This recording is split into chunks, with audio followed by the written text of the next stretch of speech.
하일스 앤더슨 대학의 설립자이며 총장으로서 지역교회 목사님들과 사역자들을 양성하는 데 힘썼던 잭 하일스 목사님은 날마다 성경을 읽는 가운데 하루도 빼지 않고 매일 읽는 책이 3권 있다고 했습니다. 그것은 시편과 잠언과 사도행전입니다. 하일스 목사님은 말합니다. 시편은 자기에게 사랑을 가르쳐주고 잠언은 자기에게 지혜를 가르쳐주며 사도행전은 자기에게 능력을 준다고 했습니다. 그래서 자기는 매일 이 3권의 책을 읽으면서 큰 은혜를 경험하고 있다고 고백하고 있습니다. 여기 사랑, 지혜, 능력은 우리 믿는 그리스도인이 추구하고 힘쓰는 최고의 가치입니다. 그래서 우리는 하나님 앞에 기도할 때 지혜와 능력과 사랑을 달라고 기도하는 것이죠. 특별히 사도행전은 하나님께서 우리들에게 주신 최고의 선물입니다. 그래서 사도행전은 28장으로 끝나는 것이 아니라 초대교회의 아름다운 유산을 바탕으로 오늘 우리들은 우리 성정 제1교회를 통해서 사도행전 29장을 써내려가야 할 것입니다. 이를 위해 저와 여러분이 사도행전을 통해 큰 은혜 받고 세상에 진정한 소망을 주는 교회를 만들어야 할 것이요. 또한 우리가 안고 있는 수많은 그 어려움을 이기는 능력 있는 그리스도인으로 든든히 서야 할 것입니다. 요즘 리더십이라는 말을 자주 듣습니다. 서점에 가보면 리더십이라는 책이 굉장히 많습니다. 저도 리더십에 관한 책을 여러 권 사서 읽었습니다. 리더십 하면 리더의 역할이 중요합니다. 일반 기업으로 말하면 CEO지요.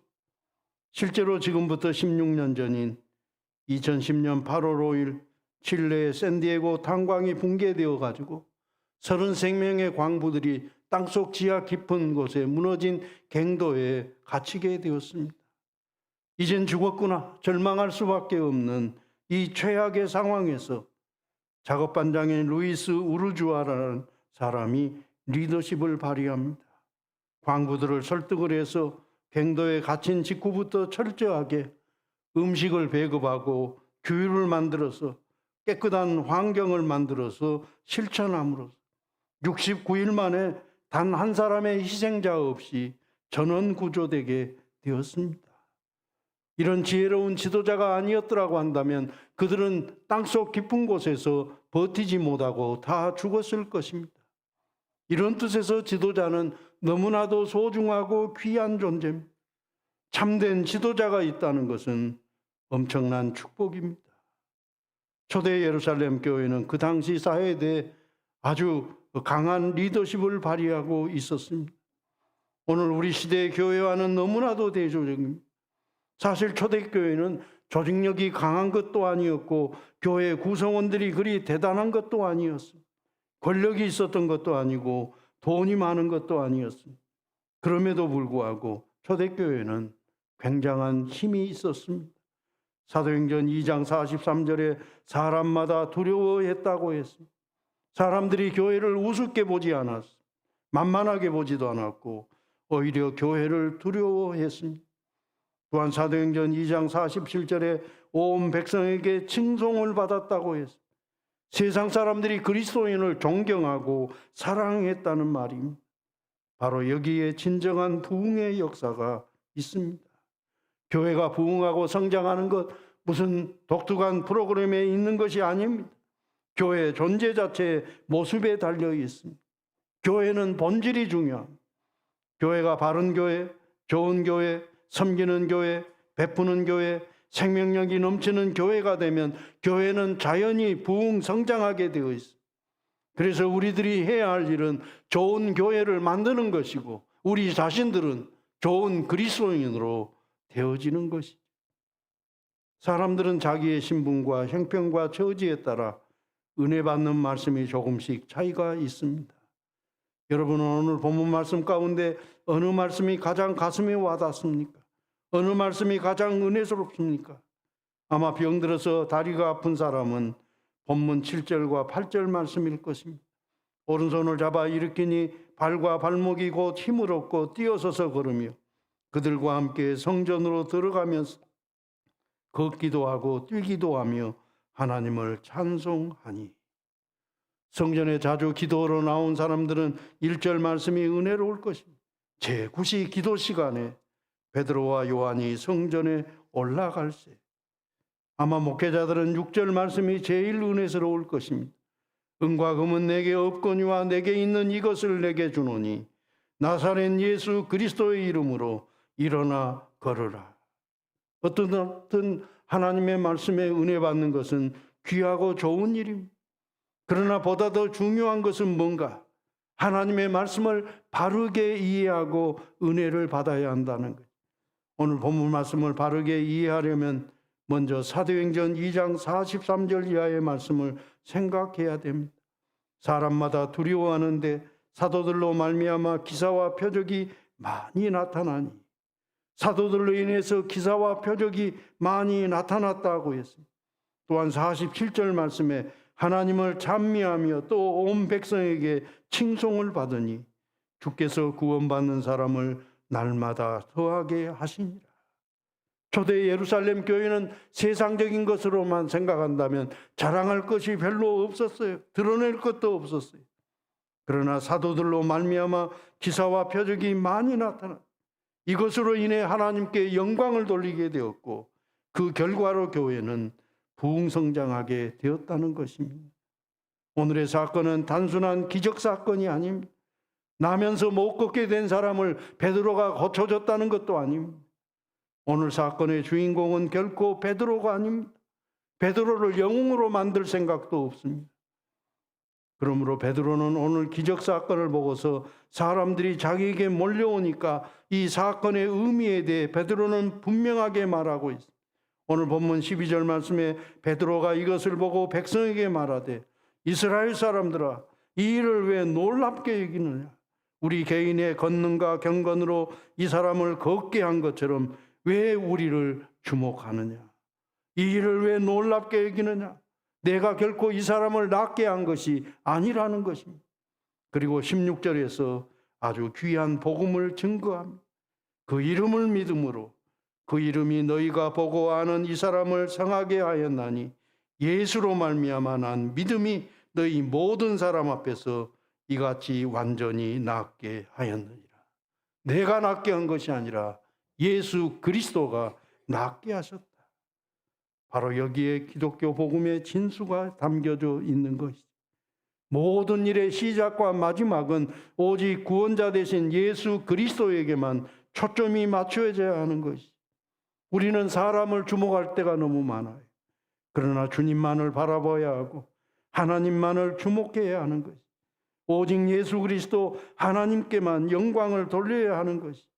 하나님께서 받으셔야 할 영광을 사람들이 가로채서는 안 된다는 것입니다. 이것은 기독교 신앙의 핵심을 부정하는 불신앙이 되는 것입니다. 또한 오늘 사건을 보면서 한 가지 더 기억할 것은 우리 주님께서는 2000년 전에도 일하셨지만 오늘 우리들과 함께 똑같이 일하고 계신다는 것입니다. 기적은 옛날에만 있는 것이 아닙니다. 오늘도 기적은 계속해서 일어나고 있습니다. 오늘도 우리 주변에서 많은 기적들이 일어나고 있습니다. 예수님은 오늘도 우리들을 통해서 계속해서 역사하고 계십니다. 그러므로 우리는 성경에 나오는 기적을 보게 될 때 굉장하구나 하면서 과거의 굉장한 사건을 감탄만 해서는 안 돼요. 오늘도 우리들과 계속 일하시는 우리 주님을 바라보아야 할 것이요. 어려운 문제를 주님께 과감하게 맡겨야 할 것입니다. 또 신학성경을 읽어보면 재미있는 점이 있습니다. 제자들은 다 같은 제자들인데 복음서에 나타난 제자들의 모습과 사도행전에 나타난 제자의 모습은 엄청나게 다르다는 것입니다. 복음서에 나타난 제자들은 한결같이 실수 많이 하고 예수님이 진중하게 가르쳐도 뭔 말인지 알아듣지도 못하고 깨닫지도 못하고 불순종한 모습이, 한마디로 제자들은 주님의 마음을 어지간히 아프게 했던 사람들. 그러나 사도행전에 나타난 제자들의 모습은 완전히 다릅니다. 달라도 너무 다릅니다. 사도행전에 나오는 사도들은 성령 충만해서 예수 그리스도를 닮은 성숙한 하나님의 종으로서 모습을 볼 수가 있습니다. 제9시 기도 시간에 베드로와 요한이 성전에 올라갑니다. 여기 9시라고 하면은 오늘 우리 시간으로 말하면 오후 3시에 해당되는 것이. 성경 원어를 분석해 보면 베드로와 요한이 예루살렘의 성전에 올라가는 것은 오늘 한번 이렇게 올라가는 것을 말하는 것이 아닙니다. 이 사람들은 제9시 기도 시간이 되면은 의뢰의 반복적으로 습관적으로 성전에 올라가서 기도한 것을 말합니다. 바로 이 점이 중요해요. 여러분, 좋은 일이라고 하는 것은 습관화하고 체질화해야 합니다. 생각하고서 행동하는 것이 아니라 자연스럽게 행동을 해야 됩니다. 여러분, 운전도 숙달되면 어때요? 생각해가지고 우리가 운전을 한다면 사고 난 뒤에 행동을 하게 되는 것이죠. 어떤 일들이 일어나기 전에 자기도 모르는 사이에 앞에 돌발 상황이 벌어지면 발이 그냥 브레이크에 가서 딱 차를 멈춰 세워야 하는 것과 마찬가지. 좋은 일들은 생각 이전에 우리의 몸이 행동으로 나타나야 된다는 거예요. 여러분, 식사하는 것 얼마나 중요합니까? 그러니 건강을 위해서 우리들이 규칙적으로 시간을 정해놓고 식사를 해야 건강한 것처럼 영적으로 생명력 넘치는 삶을 살기 위해서는 매일매일 규칙적으로 기도하는 것이 중요하다는 거예요. 다니엘은 아예 하루에 3번씩 예루살렘을 향해서 창문을 열어두고서 간절한 마음으로 기도했어요. 이것은 목숨이 위험할 때도 쉬지 않았어요. 그래서 그는 지혜로운 삶, 경건한 삶을 살 수가 있었습니다. 여러분, 기도는 특별한 일이 아니에요. 기도하는 것은 일상적인 일이 되어야 해요. 그래서 저는 특별 새벽 기도회라는 말을 쓰지 않습니다. 특별한 일이 있으면 기도하고 그렇지 않으면 기도하지 않고, 이것은 기도의 참된 정신이 아닙니다. 늘상 규칙적으로 기도하는 자세가 중요합니다. 그래서 성경은 쉬지 말고 기도하라고 말씀하고 있습니다. 능력 있는 삶은 오직 기도를 통해서만 가능합니다. 우리가 생명력 넘치는 그리스도인이 되기 위해서는 열심히 기도해야 됩니다.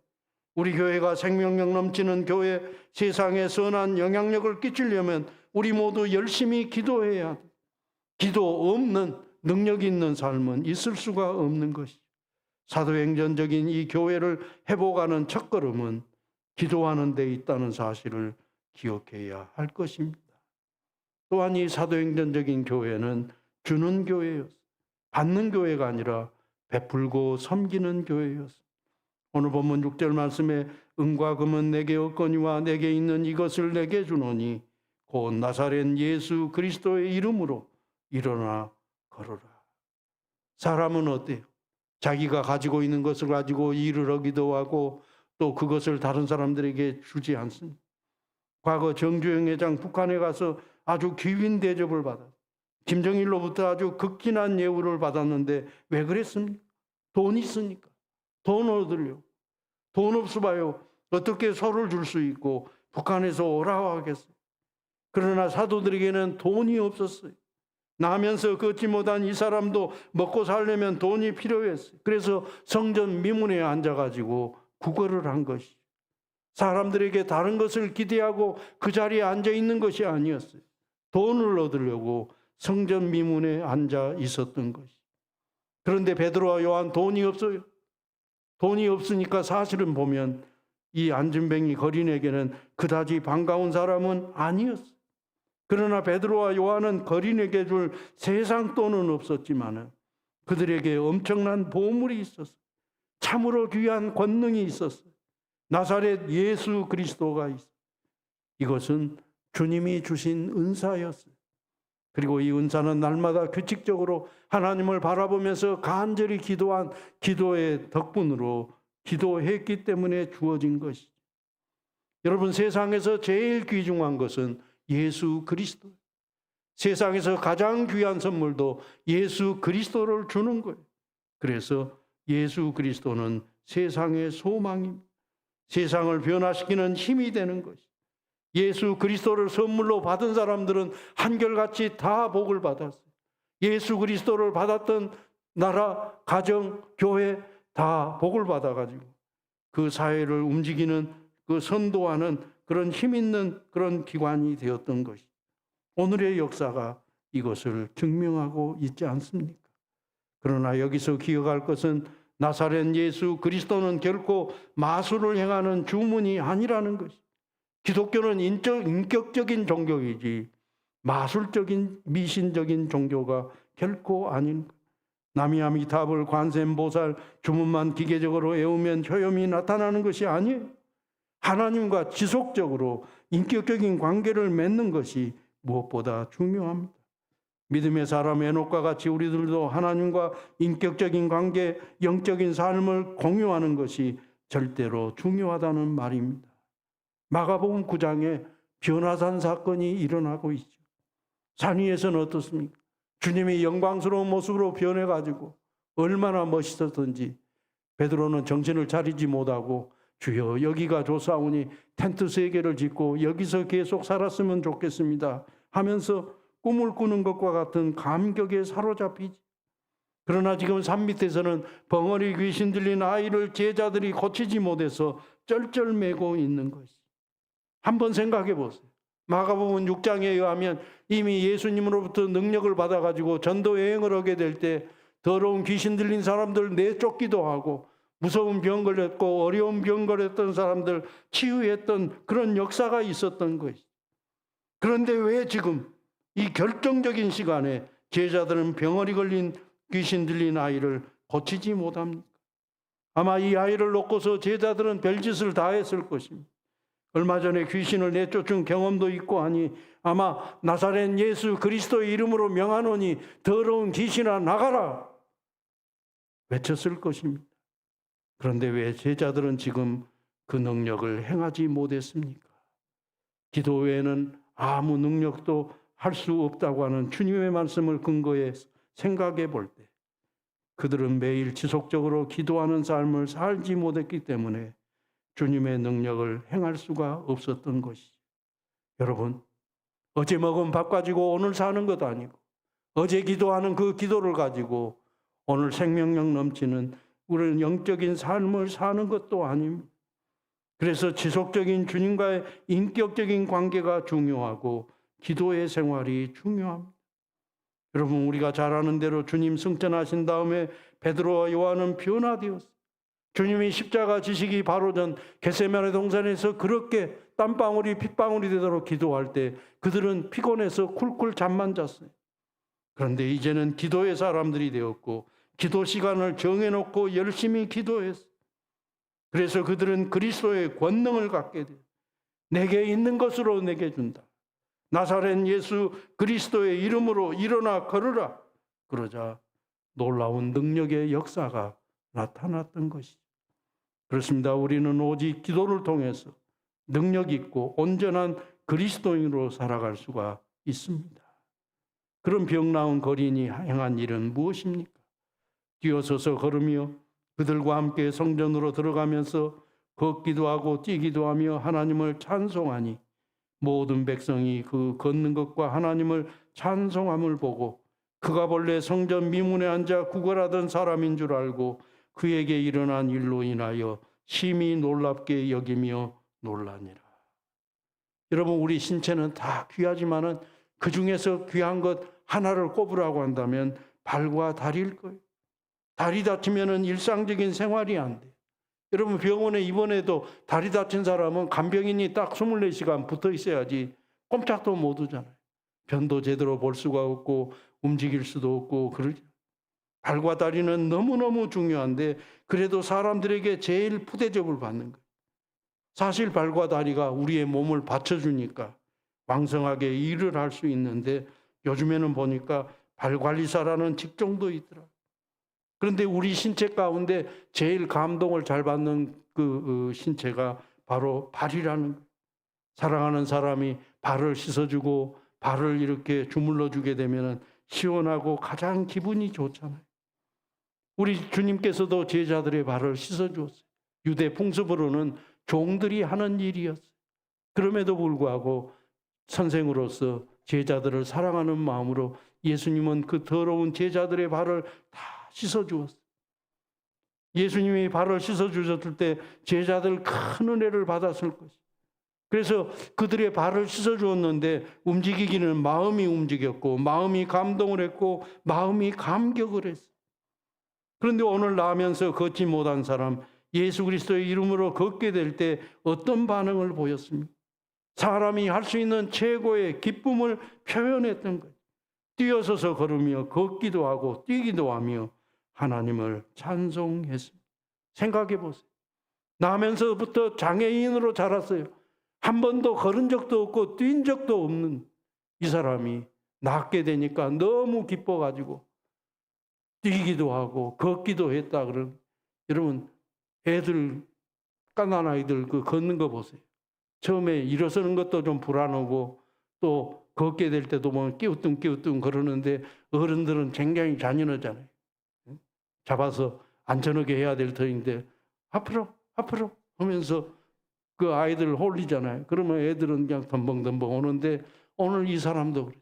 한 번도 걸어보지도 못했고 뛰어보지 못한 사람이 치유함을 받고 너무 기쁘니까 뒤뚱뒤뚱 그 문제되지 않았던 너무 기쁜 그것을 표현하는 그 모습을 보면서 사람들이 하나님께 영광을 돌려드렸다. 오늘 한번 우리 자신들을 생각해 보세요. 우리는 정상인으로 건강한 모습으로 태어나가지고 지금까지 모든 것을 다 누리며 살아왔는데 우리는 이 건강한 몸을 가지고 지금 무엇을 하고 있어? 오늘 우리들이 가지고 있는 지위, 재산, 명예, 건강, 은사 이 모든 것들은 엄밀하게 생각해 보면 사명과 다 관련이 있는 것이. 우리가 지금 누리고 있는 이 엄청난 복을 생각하면서 하나님의 성전을 부지런히 출입하면서 하나님께 영광 돌리고 있는가? 세상에서 가장 건강한 발은 하나님의 전을 향해 걸어 나오는 발입니다. 세상에서 가장 아름다운 모습은 하나님을 예배하는 것입니다. 이 거리는 성전으로 들어가면서 걷기도 하고 뛰기도 하고 하나님을 찬송해서 하나님이 우리에게 건강을 주신 목적이 바로 여기에 있는 것이. 그런데 건강 위한다고 어중간하게 산을 오르는 등산만 하지 말고 예배 시간 적당한 거리를 걸어서 예배당에 한번 나와보세요. 영적으로 은혜 받고 육체적으로는 건강도 얻게 될 것입니다. 여러분, 예수 믿는 사람은 모든 일을 통해서 예수 그리스도를 증거해야 모이면 합심하여 하나님 앞에 예배하고 흩어지면 그리스도의 이름을 증거하고 열심히 전도하고 우리의 삶의 현장에서 그리스도의 사랑을 실천함으로 교회는 세상에 소망을 주고 세상을 변화시키는 그런 리더십을 갖게 될 것입니다. 존 스토트 목사님은 초대 예루살렘 교회의 특징을 4가지로 설명을 했습니다.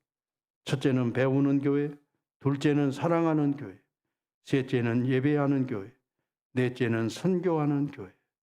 우리 교회 표도 사실은 보면 다 여기에 해당되는 내용이죠. 윌리엄 바클레이는 초대 예루살렘 교회의 특징을 9가지로 말합니다. 첫째, 배우는 교회, 둘째, 기도하는 교회, 셋째, 교제하는 교회, 넷째, 경건한 교회, 다섯째, 기사와 표적이 나타나는 교회, 여섯째, 서로 통용하고 나누는 교회, 일곱째, 예배하는 교회, 여덟째, 기쁨이 충만한 교회, 아홉째, 저는 아홉째 이 말이 좋아요. 세상 사람들이 좋아하는 교회, 세상 사람들이 칭송하고 좋아하는 교회. 아무튼 초대교회는 성령이 충만함으로 고난을 뚫고 가고 정직하고 성결한 삶을 살았습니다. 물질을 나누었고 세상에 대해 리더십을 가졌습니다. 이방인을 품고 선교하는 교회가 되므로 세상의 진정한 소망이 되었습니다. 오늘 우리 성정 제1교회가 세상에 소망을 주고 세상에 선한 영향력을 끼치는 그런 살아 역사하는 교회가 되어야 하지 않겠습니까? 기도하십시다.